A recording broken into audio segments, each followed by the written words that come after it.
देखो यहाँ श्री जी की छवि नहीं है, यहाँ हमारे गुरुदेव भगवान की है। श्री जी दूसरे नंबर पे, पहले नंबर पे गुरुदेव भगवान है। गुरु वाणी हमारा जीवन, गुरु कृपा।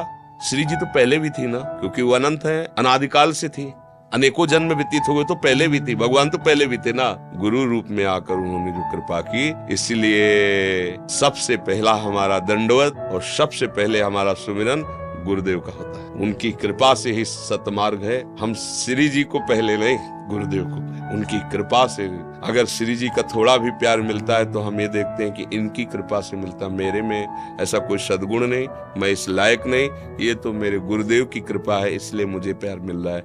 आराध्य देव का प्यार गुरुदेव के परिचय से मिल रहा, मेरा तो कोई परिचय ही नहीं ला। ये भगवत मार्ग है। अगर गुरु रूठ जाए तो फिर तुम्हारे पास रह क्या गया है? उन्हीं का तो सब कुछ दिया हुआ है, और तो सब माया का विलास है। और गुरु मुस्कुरा दिए तो हरि रूठ जाए, कोई फर्क नहीं पड़ता। सदगुरुदेव भगवान ही हमारे आराध्य देव हैं। ये जब उनकी कृपा से पर्दा हटेगा तो पता चल जाएगा। हमारी भावना जब चराचर जगत में गुरुदेव रूप हो जाए तब बात बनेगी। अभी तो हमारी गुरुदेव में गुरुदेव भावना नहीं हो रही। हमारी तो भावना का विस्तार इतना होना है कि पूरा जगत हमें गुरु स्वरूप दिखाई दे। चलो इतना नहीं तो अपने गुरु में तो गुरु दिखाई दे। जब गुरु में आराध्य देव भाव हो जाएगा तो आप देखेंगे करुणा करके केवल हमारे लिए वो इस रूप में आए, हमारे लिए आए हैं। अगर हम ये बात समझ जाए तो बाजी जीत गए। वो उसके अंदर भाव नहीं आ पाता कि मेरे परब्रह्म है। ये जितना भी हम अभिमान माने हुए सब उनके चरणों में समर्पित कर दे, अभी हमें अनुभव हो जाएगा। वो आए ही है कृपा करने के लिए। मोक्ष मूलम गुरु कृपा, गुरु कृपा ही केवलम। बहुत सावधान होकर समझना, गुरु शब्द की बात कह रहा हूँ। व्यक्ति कभी गुरु नहीं होता और गुरु कभी व्यक्ति नहीं होता। यदि आपने गुरु माना और व्यक्ति माना है, गुरु गोविंद ने भेद कराई, और गोविंद बोले या गुरु बोले तो अखंड मंडलाकारम व्याप्तमेन चराचरम। कोई ऐसी जगह है जहाँ गुरुदेव ना हो, तो आप अकेले कैसे हैं? आपके पास गुरुदेव है ना। कोई जब सर्वत्र गुरुदेव है तो यहाँ भी गुरुदेव है, जब सब समय गुरुदेव तो इस समय भी गुरुदेव, जब सबके हैं, सबके अंदर चराचर में, तो यहाँ मेरे भी अंदर है, मेरे ही पास है। सबके हैं तो मेरे ही हैं। अब आप गुरुदेव को व्यक्ति मान के प्रश्न कर रहे हैं, इसलिए आपको समझ में नहीं आएगा। अगर वो गुरु साक्षात परब्रह्म, तो आप चाहे जहां सृष्टि के किसी कोने में हो, उनके मंत्र और उनके उपदेश का पालन करो।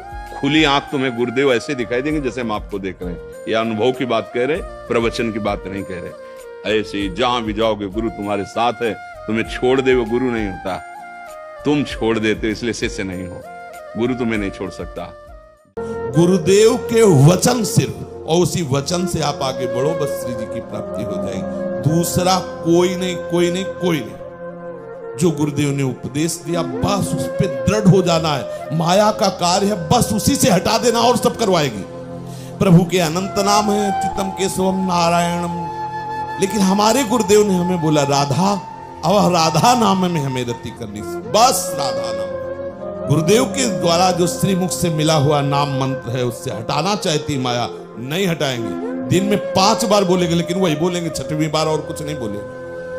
500 हम नहीं जप पा रहे, लेकिन 5 बार बोलेंगे तो राधा ही राधा बोलेंगे हम, और कुछ नहीं बोलेंगे, नहीं बोलेंगे। हमारी प्यारी, हमारे प्यारे, तो एक दिन देखोगे गलबहियां दिए आएंगे ये आपके पास, क्योंकि इनके सिवा आपने किसी और का आश्रय नहीं।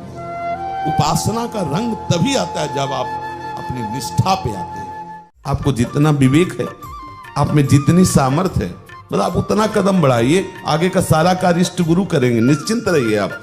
लेकिन अगर उतने में बेईमानी करेंगे तो भी एक है अलग रास्ता, कृपा, वो गोदी में ले जाएंगे।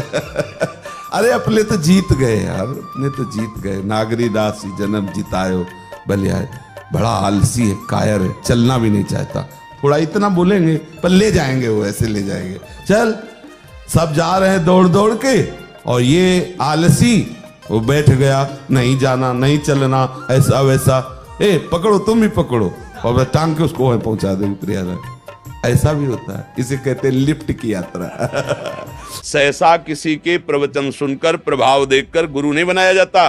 पहले उसका संग करो, जानो इनके आचरण कैसे हैं। ये बातें ही करते हैं कि कुछ प्रभाव भी हमारे हृदय में पड़ रहा है। इनकी उपासना क्या है, इनके आराध्य देव क्या है। अगर ये कि हम अबोध हैं, जैसे भी आपके हैं, तो जो आज्ञा है उसका अक्षरशः पालन, मेरी कोई भावना नहीं। आप जैसी आज्ञा करें, हम वही देखेंगे जो गुरु आज्ञा है, उस पर अपने प्राण को न्यौछावर करेंगे। ये भाव है, ये भगवत भाव से चला जाता है। ये नहीं चला जाता कि हमारी तो इस नाम में रुचि, आपने तो ये मंत्र दिया तो पहले नहीं सोचा। बहुत सावधानी से, गुरु अवज्ञा, गुरु अपराध, ये ऐसे हैं जो मिटने वाले नहीं होते हैं। हमारा पहले समझना चाहिए ना। कभी हम किसी से नहीं कहते दीक्षा लो, कभी किसी से नहीं कहते कि बिना दीक्षा के तुम्हारा कल्याण नहीं होगा, कभी नहीं कहते। बात मान लो, कल्याण हो जाएगा। राधा राधा बोला, आप राधा राधा बोलो और गुरु मंत्र करो, आप देखो आपको लाभ मिल। सुना ना, राधा राधा मुख से सुना ना, तो किस मान लो कि हमें गुरु ने राधा नाम दिया और राधा राधा राधा निहाल हो गए। किसी भी संत की बात मान लेना ही गुरुवाणी है। सब संतों में गुरुदेव विराजमान है। कोई संत तुम्हें सतमार्ग की बात बता रहा है, वो गुरुदेव ही बता रहे हैं। बात पकड़ लो, बात माने तो शिष्य, बात ना माने तो कंठी तिलक को माला पहनने के बाद भी वो शिष्य नहीं। ये कोई लौकिक व्यवहार थोड़ी है कि जैसे 16 संस्कार होते हैं ऐसे एक संस्कार गुरु का होगा, ऐसा नहीं। बात माने तो चेला, नहीं तो फिर किस बात का शिष्य। आपने गुरु के पास समीपत्व को क्या समझा है? क्या जैसे ऐसे बैठे इसे समीप कहते हैं क्या? नहीं, बहुत सावधान होकर समझना। गुरु शब्द की बात कह रहा हूं। व्यक्ति कभी गुरु नहीं होता और गुरु कभी व्यक्ति नहीं होता। यदि आपने गुरु माना और व्यक्ति माना है तो फिर व्यक्तित्व का पास ये समीप नहीं कहलाता है। हमारे समीप रहने वाला यदि हमारी आज्ञा का उल्लंघन करता है, हमारे मनोभाव के अनुसार नहीं चलता है, वो हमारे समीप है ही नहीं। और 10,000 किलोमीटर दूर है और हमारी बात मानकर श्रद्धा से चल रहा है, तो उसको समीपता का स्वयं अनुभव होगा, स्वप्न में भी और जागृत में भी। उसको दिखाई देगा कि हमारे गुरुदेव हमें हर क्षण बचा रहे हैं, हमें प्यार कर रहे हैं, और गुरुदेव यहाँ बैठे हैं। यहाँ जैसे अर्जुन के सारथी बने श्री कृष्ण बैठे हैं, ऐसे ही तुम्हारे माइंड में, तुम्हारे मानस पटल पर वो अपना शासन लिए वहीं बैठे हैं। ना तुम्हें भ्रष्ट होने देंगे और ना कोई बाधा तुम्हें सता पाएगी, यदि वास्तविक गुरुदेव का स्वरूप मानकर गुरुदेव को समझें। कोई ऐसी जगह है जहां गुरुदेव ना हो तो आप अकेले कैसे हैं? आपके पास गुरुदेव है ना। अगर वो गुरु साक्षात परब्रह्म, तो आप चाहे जहां सृष्टि के किसी कोने में हो, उनके मंत्र और उनके उपदेश का पालन करो, खुली आंख तुम्हें गुरुदेव ऐसे दिखाई देंगे जैसे हम आपको देख रहे हैं। यह अनुभव की बात कह रहे, प्रवचन की बात नहीं कह रहे। गुरु दक्षिणा ही तो गुरु दीक्षा की पूर्ति है, पर गुरु दक्षिणा कोई पार्थिव वस्तुएं नहीं होती। मान लो आप जैसे शिष्य हैं, तो आपको देखना है कि आपका प्राण कितना समर्पित है, आप कितना ममत्व धन में रखते हैं, परिवार में रखते हैं या गुरु आज्ञा पे रखते हैं। इसलिए वहां ऐसी वस्तुओं की बात की गई। गुरु दक्षिणा का मतलब होता है आपका अस्तित्व गुरु चरणों में समर्पित हो जाना। शिष्य ने सर्वस्व दे दिया और गुरु ने कुछ नहीं स्वीकार किया, क्योंकि जिन वस्तुओं की तुम्हें त्याग की बात है वो तो पहले त्याग चुके हैं ना, तभी तो वस्तु तत्व का बोध हुआ। अगर उस पे महत्व है तो फिर महत्व क्या रहा। तो यहाँ जो दक्षिणा शब्द का भाव है, तो जैसे गुरुकुलों में रहते थे फिर जाकर गृहस्थी स्वीकार करते थे, तो वहां गुरुकुल की सेवा के लिए, गौ सेवा, आश्रम सेवा के लिए अब वो राजकुमार आए हैं तो उनको कुछ भेंट दक्षिणा दी, ऐसे चले गए।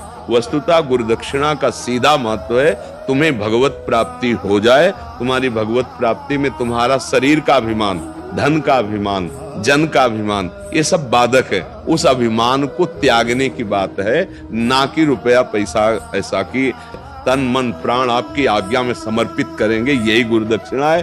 हे गुरुदेव, आपकी आज्ञा में हमारा जीवन सर्वस्व। तो गुरु का जो सर्वस्व ब्रह्म है, जो आत्म तत्व है, जो भगवान है, वो तुम्हारे हृदय में स्फुरित हो जाएंगे।